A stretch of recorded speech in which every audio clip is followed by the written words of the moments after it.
I need to get this story out. I think if I tell you, if I just tell someone, then I can live with the choices I've made. I'm a private investigator, and I run a moderately sized but highly successful investigation and consulting firm. My name's not important. About 3 months ago, a well-off client hired me to investigate the disappearance of her sister. Let's call her Monica.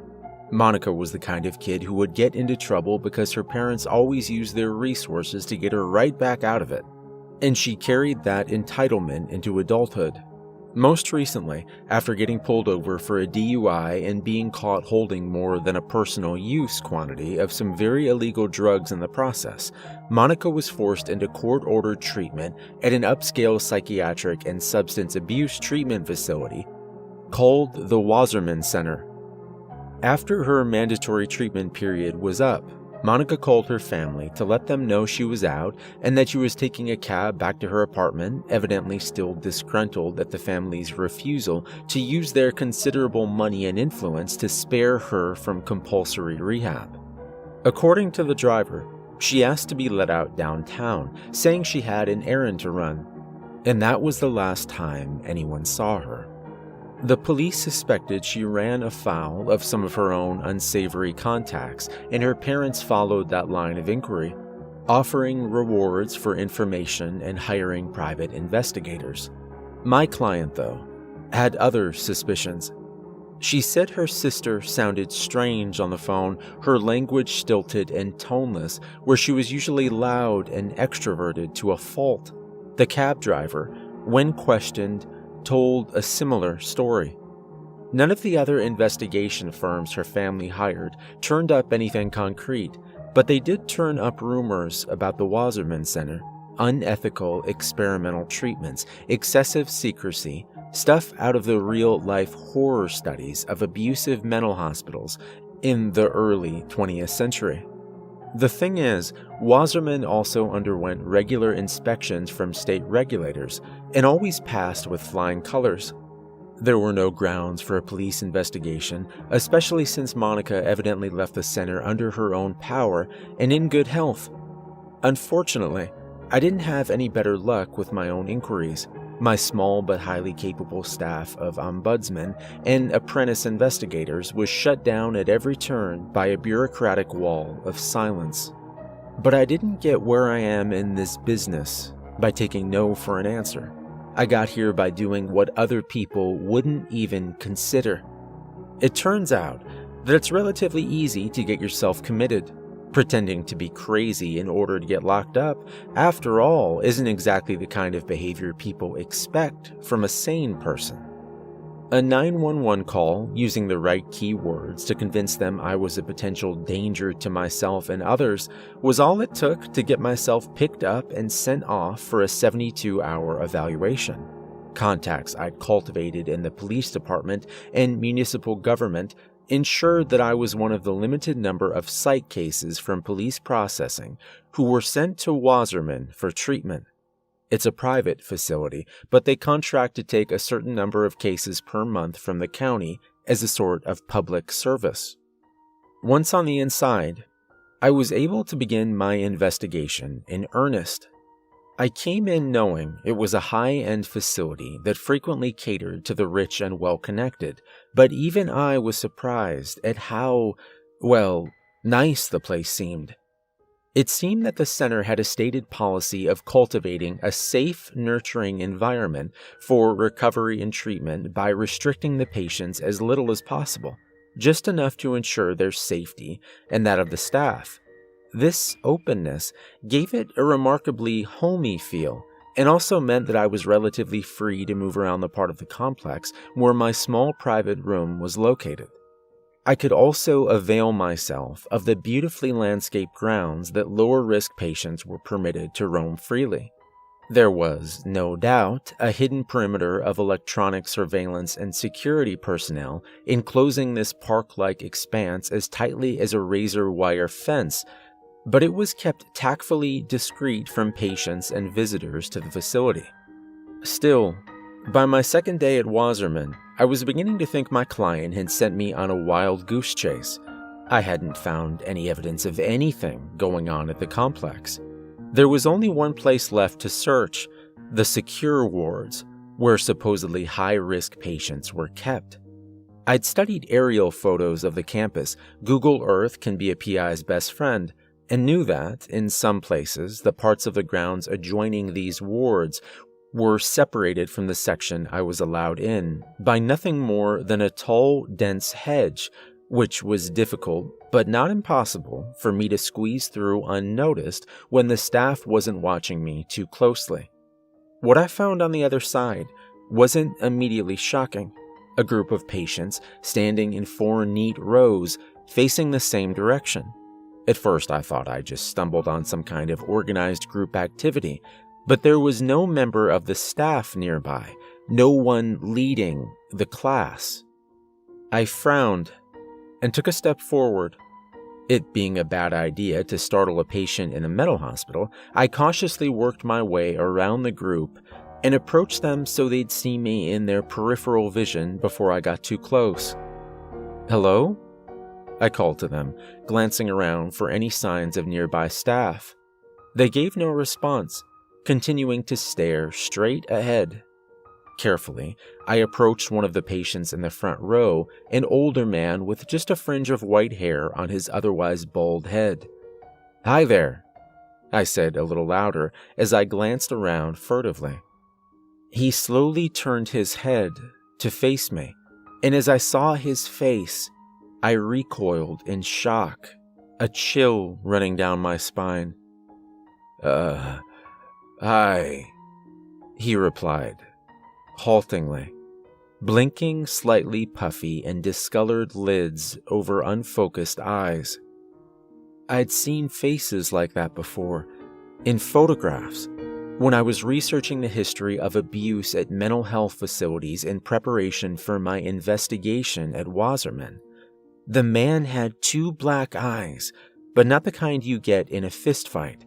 This was the telltale bruising that forms from the insertion of a sharp surgical probe under the eyelids and into the brain through the roof of the eye socket during a transorbital lobotomy. The elderly man with the bruised eyelids said nothing more to me, turning just as slowly back to facing front after a few seconds. As I scanned the slack, vacant faces of the patients standing in their neat rows, I noticed 2 others with similar discoloration, and one more with bruises that were almost faded. Judging by the docile and transfixed behavior of the entire group, I suspected the ones with bruising were just those who'd had the procedure most recently. They'd performed the procedure on all of them. Mass lobotomization was supposed to be a thing of the past, a dark chapter in medical history. But judging by what I saw here, it was very much alive at the Wasserman Center. I pulled out the tiny digital camera I'd smuggled into the facility with me and snapped several pictures of the patients.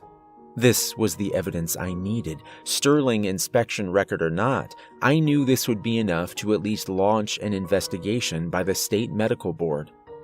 I made my way back to the hedgerow and forced my way through again, squeezing my eyes closed to avoid scraping my corneas as I pushed past the tightly woven tangle of thin branches and sharp-edged leaves.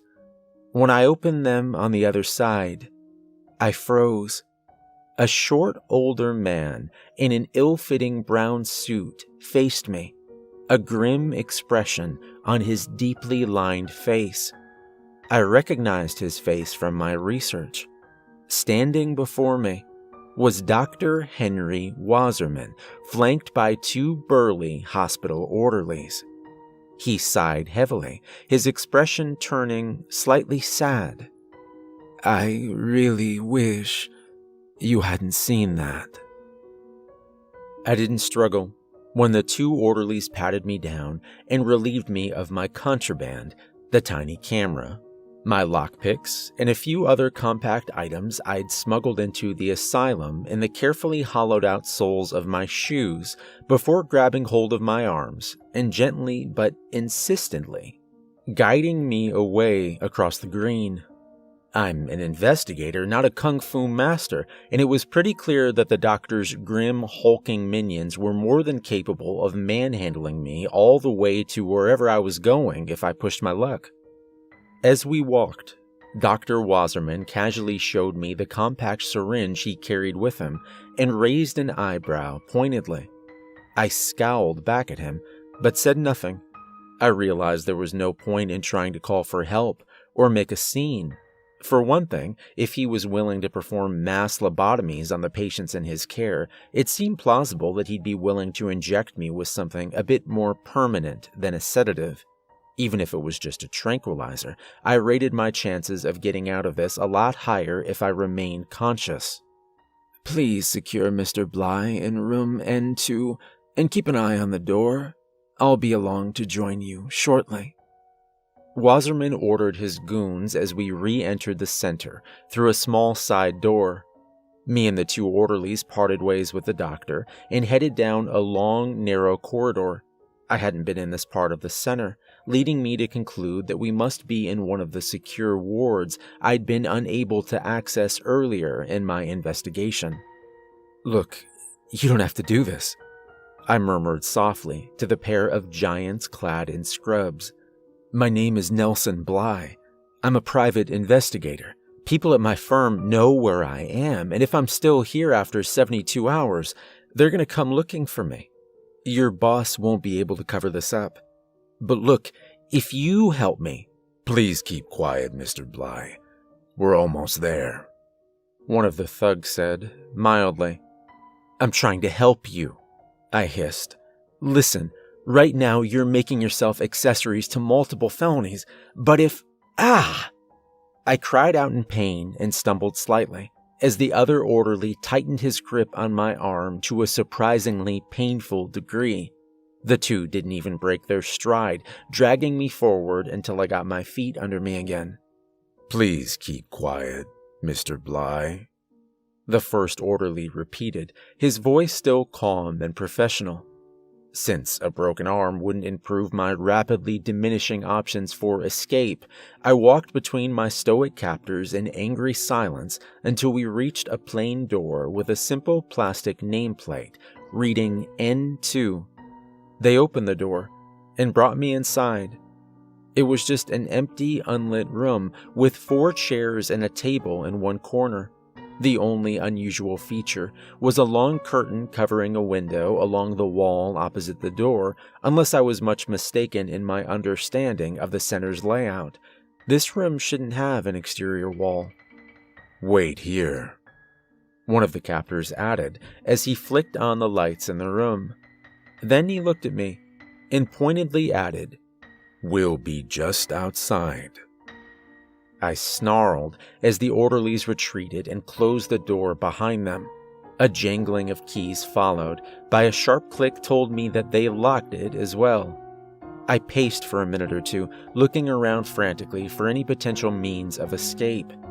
The walls were painted concrete, there wasn't a hanging ceiling, so nothing to climb up to, and no one bigger than the average house cat would ever fit inside this single HVAC vent. That just left the mysterious window. I slowly walked over to the side of it and tugged on the pull cord that hung there. The curtain parted smoothly, and my eyes widened. I hadn't expected that. On the other side of the thick glass was a room that looked a lot like a small version of the neonatal ward in a hospital.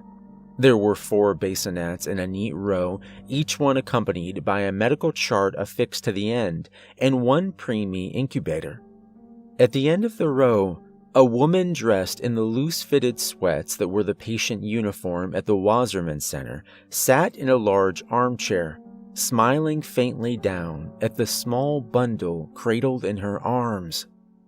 The child the patient held immediately drew my eyes. It looked off.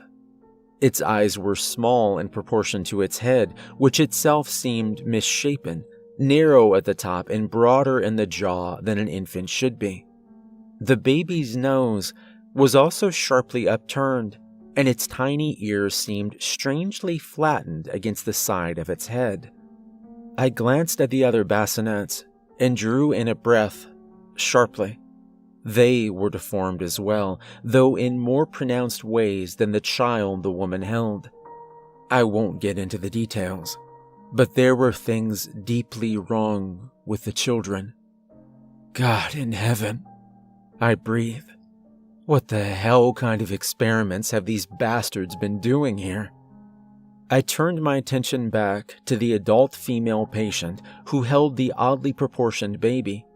Even if the children were experiments, why would Wasserman be allowing mental patients to handle them, unsupervised? I tapped cautiously on the glass to no response, and then again, slightly louder.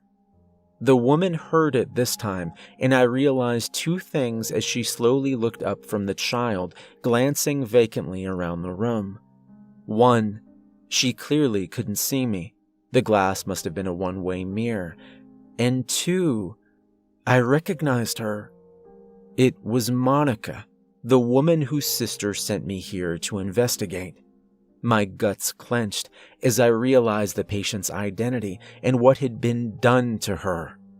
With her head raised, I could see the faint shadow of faded bruises around her pale blue eyes. She'd been lobotomized, just like the patients in the grounds. I stiffened suddenly as I heard Dr. Wasserman's voice from behind me. I hadn't heard him enter. Tell me, have you begun to understand yet, Mr. Bly? I turned to see Dr. Wasserman entering the room and closing the door behind him. He carried a sheet of manila folders under one arm.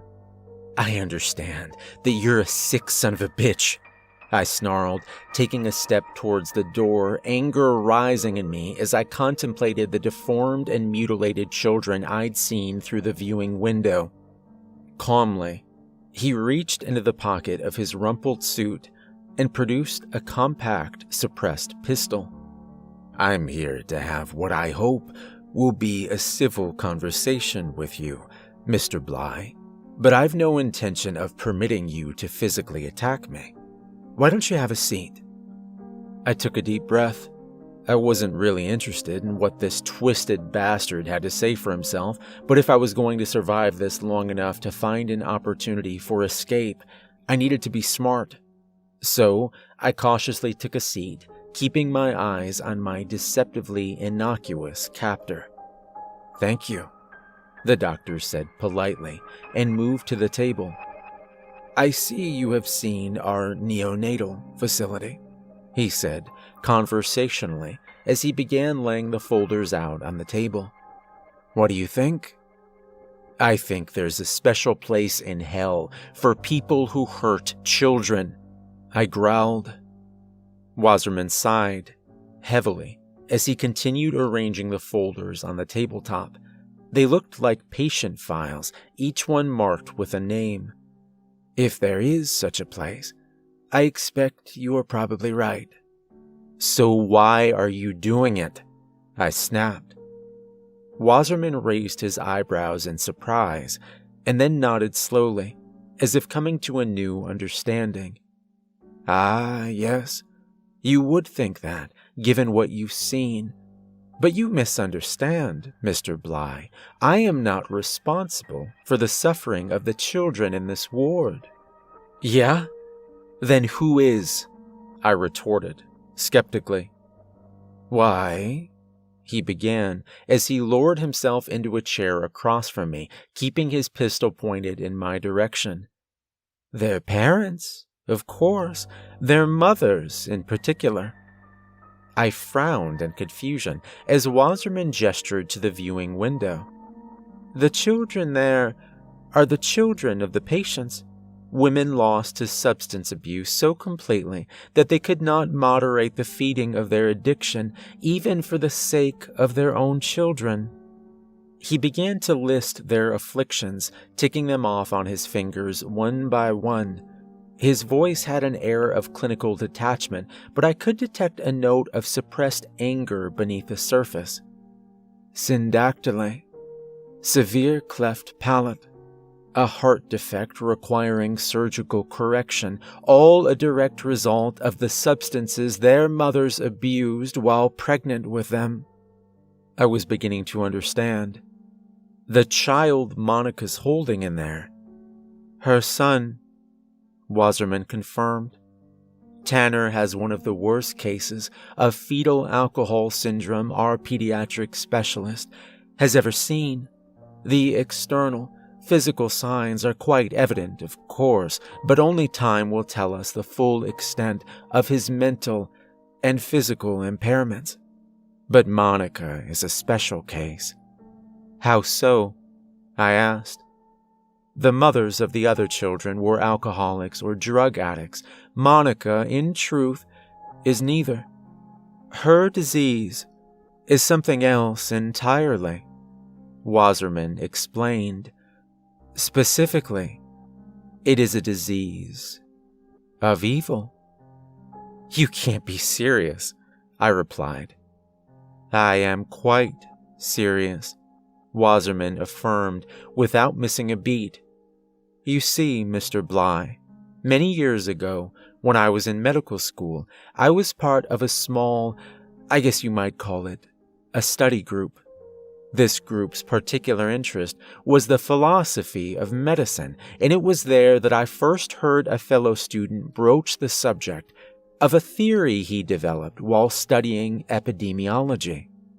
He believed that evil itself might be best understood not as an ephemeral philosophical concept, but as a disease.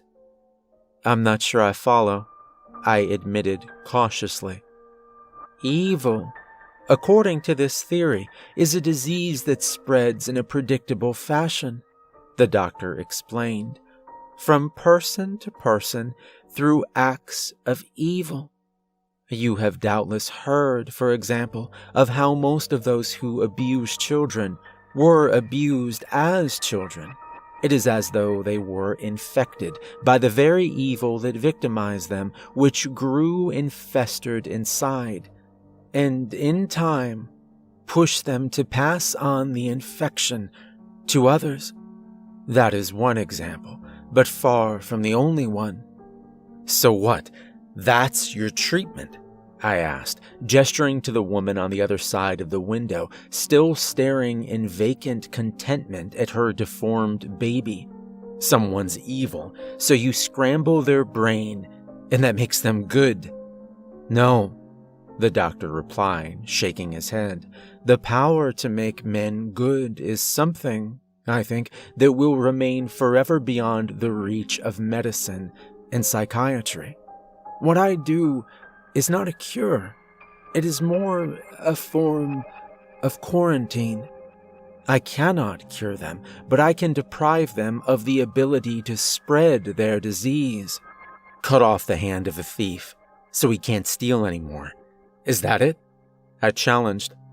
Certainly not, Wasserman replied with surprising vehemence. Maiming thieves, castrating rapists, such barbaric acts are evidence of the disease's spread, not its containment. The aesthetic foundation of the value of human life in society is the inviolability of the human body, regardless of the evil ends a body may have been put to. It is invariably less evil to simply kill someone outright if you truly think them worthy of such butchery. Replacing death with physical mutilation is either vindictive cruelty or moral cowardice, both of which lead only to evil in the end. But you would maim the human mind, I pointed out. You're lobotomizing people. Not as such, he objected mildly. Transorbital lobotomy, for all that it was performed with a sharpened probe, was a blunt instrument in terms of its effects. We now know far more about the functioning of the brain than we did in the days when that procedure was common. The outcome is similar, I grant you, but the methodology is far more refined. He opened one of the folders on the table and slid it towards me. It contained an illustration of a small electronic device with long filament-like wires extending from it. An implant, not unlike the brain implants used to control epileptic seizures. Only, instead of electrically disrupting abnormal brain activity at the onset of a seizure, our devices use minute electrical impulses to constantly disrupt brain activity in the frontal lobe. It can be precisely tuned to the needs of the individual patient, and the intensity of the impulses varied according to the severity of the disease they are infected with. He smiled wryly, gesturing in a manner that was rather unsettling considering that he was holding a pistol. It turned out that the most efficient method for implanting the device's probes was via transorbital insertion, which produces that characteristic bruising, unfortunately. I stared in disbelief at the diagram on the table. It seemed like science fiction, but then I had heard of the seizure-controlling implants the doctor described.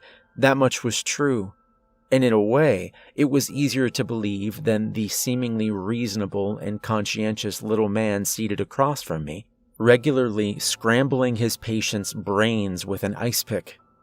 The smart thing would be to go along with it, pretend to sympathize with him, but somehow I didn't think I'd be able to deceive Wasserman like that. He might be crazy, but he wasn't stupid, and I got the impression that his profession gave him uncommon facility at sussing out a liar. I shook my head. Doctor, I can accept that maybe you really do have good intentions. Maybe this really is a kinder, gentler lobotomy. But that doesn't give you the right to do this to people. Is it really for you to decide who's evil and who's good? He shook his head. A false dichotomy there, Mr. Bly. One doesn't have to fully comprehend good to recognize the disease of evil, at least in its most acute forms. He opened another file, which I saw was Monica's. As I mentioned before, Monica was not an alcoholic. In fact, she was extremely high-functioning and intelligent in how she managed her abuse of various recreational substances.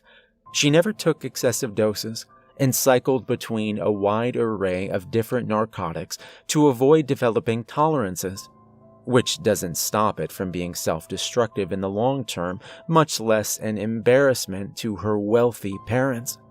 They threatened to cut her off if she didn't seek treatment on more than one occasion.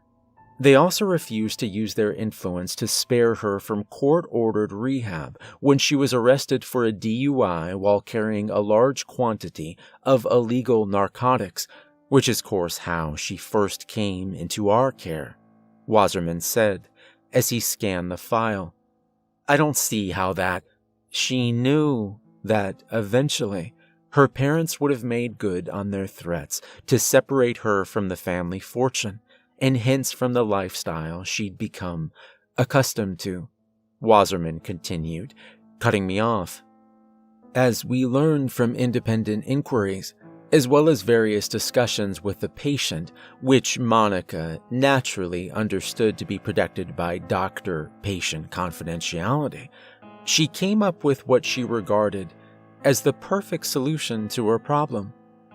Besides her more recreational pharmaceuticals, Monica also had a prescription for birth control pills, which she was generally fastidious about taking. That is, until it dawned on her, all she had to do to secure continuing financial support from her parents was to stop taking them. They might be willing to cut her off. She was, after all, now an adult. But they wouldn't abandon their grandchild. She was also aware of the consequences of regular alcohol consumption during pregnancy and decided that having a child with special needs would only serve a further assurance of her parents' continued support. It wouldn't impact her either way, since with her parents' money at her disposal, she could hire nurses and domestic help to do most of the work of caring for the child. That doesn't make sense, I protested, horrified. She'd have to know that they could just have taken her to court and gotten custody of the baby for themselves. I've been hired by the grandparents of kids with addict parents to help them do just that. Wasserman shook his head. While we are long past the days when merely having a child out of wedlock would constitute a social scandal for a wealthy family like Monica's, she felt sure that the scandal resulting from dragging her into court for custody would be something they'd want to avoid. I'm not at all certain she was wrong in that assumption, to be honest. He tapped the file pointedly. The point is that this is not a mental illness, Mr. Bly, not one codified in the DSM at any rate. Indeed, you've seen how we treat actual mental illness firsthand in the less secure wards. Those patients are treated with respect for their autonomy and compassion for their suffering, using only fully ethical and scientifically proven modalities, Wasserman declared, standing. But the people in these files, the ones you saw in the restricted grounds, they are not simply sick. They are evil. He flipped open a third folder laid out on the table. It contained a picture of one of the patients I'd seen on the grounds, along with a medical file. Wilson Hayes. He molested 5 children over the course of 15 years, employed as a groundskeeper for a private daycare center, but was acquitted of his crimes due to police misconduct and the unwillingness of his victims to testify. He opened another. Roberta Carlson. She believed her husband was having an affair, so she took a kitchen knife and castrated him while he slept. An incorrect diagnosis of mental illness by an inept or overly sympathetic court-appointed psychiatrist spared her incarceration. He slapped open another folder. David Gallo killed a family of 4 while driving recklessly. All except for the mother, that is, who will live the rest of her life bereaved of her husband and children, as well as being confined to a wheelchair. And yet, his family connections allowed him to escape punishment. He tore open another folder, then yet another, outrage rising in his voice. Murder, rape, mayhem, wanton cruelty and destruction, and all of them, all of the patients you saw on the grounds escape the grasp of the legal system. All of them free to continue spreading the disease. I sat in stunned silence as the doctor took a deep breath and composed himself once again. If there is a God, Mr. Bly, I am most certainly not him. I know this. Perhaps I have no right to do what I do. Perhaps I cannot make evil men good. But I also know that I can stop them from spreading the disease of evil to others. He said, his brow furrowed as if in pain. And if I can, then I must. Like the doctors who finally apprehended the infamous typhoid Mary, an immune carrier of her disease, and permanently exiled her to a quarantined island. I can mitigate the disease simply by removing the worst cases from the equation. He turned to the window, where a gently smiling psychiatric nurse was coaxing Monica into returning her baby to his bassinet. Her vague, vacant expression turned slightly distressed as she reluctantly handed her son back to the nurse. Then she bent down and placed a gentle kiss on his misshapen forehead. The doctor smiled, sadly. I cannot make evil men and women good, Mr. Bly, but when I take from them the majority of their capacity for will and reason and strip them of self-determination, they do get something in return.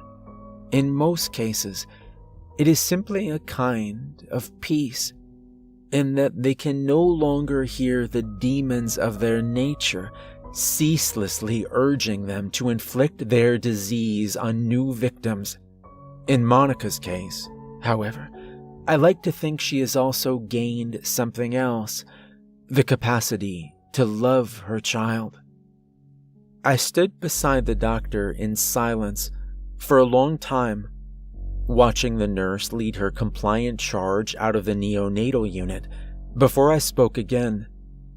"Why are you telling me all this, doctor?" I asked, finally.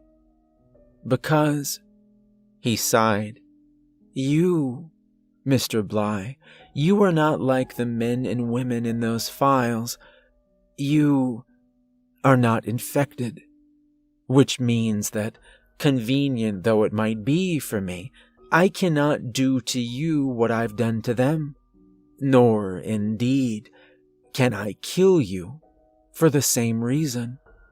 I will not become yet another vector of the disease I have struggled so long to combat."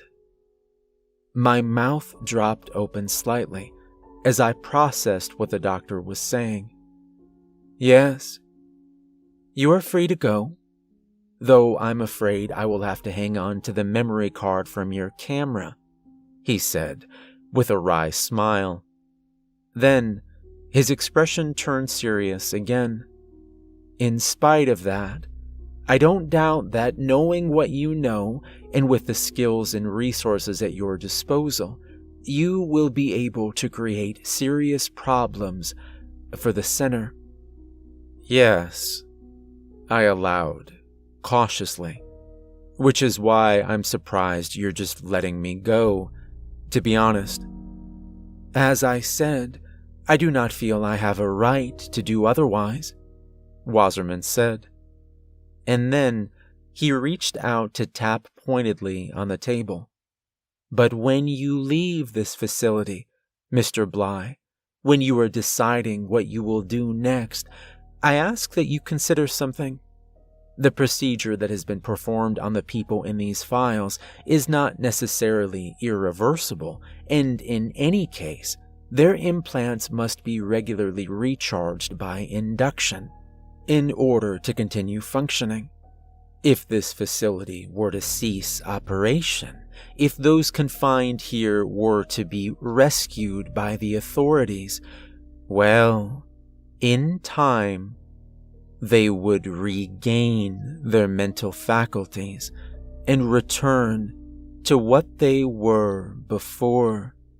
The legal system has already failed to contain these individuals once, and while we are more than confident in our investigations, what would be admissible in a court of law is another matter." I looked over the files spread out on the table, contemplating the atrocities enumerated in each one, the evils perpetrated by each of the electronically lobotomized patients, and a chill ran down my spine as I imagined them walking free. "The question you have to ask yourself," the old man continued, solemnly, "is not simply whether or not you should try to destroy what I've built here. You must also ask yourself if you're willing to throw open the gates of hell in order to do so." Then, without further conversation, Dr. Wasserman collected his folders and bid me farewell. The pair of heavy-handed orderlies that had apprehended me escorted me quietly back to the non-secure ward, from which I was discharged shortly thereafter. And that's the story of how I infiltrated the Wasserman Center and discovered the secret behind Monica's disappearance. Dr. Wasserman didn't give me a chance to ask him about it, but it wasn't hard to deduce how the illusion of Monica's departure had been created. They'd simply had Monica herself make the call to her family after coaching her on what to say. Then, they most likely had a staff member with a similar enough build and experience hire the cab to take her downtown using Monica's credit card, where she then disappeared into the crowds before making her way back to the center. Cab drivers see thousands of people in passing, even if he was shown a picture of the real Monica. There's little chance he would have noticed the difference when he was questioned about it later. That's it. Like I said at the beginning, I'm telling you this because I needed to tell someone. The names have been changed to protect both the innocent and those I can't bring myself to pass judgment on. The official result of my investigation, in brief, is as follows. Despite a few spurious rumors to the contrary, the Wasserman Center is exactly what it appears to be, a perfectly fine and efficient facility dedicated to treating the mentally ill, and far ahead of the curve in terms of compassionate care and a respect for patients' rights. Though it is always discouraging to follow a seemingly promising lead to a dead end, the fact is that wherever she may be, the fault for Monica's disappearance does not lie with the center.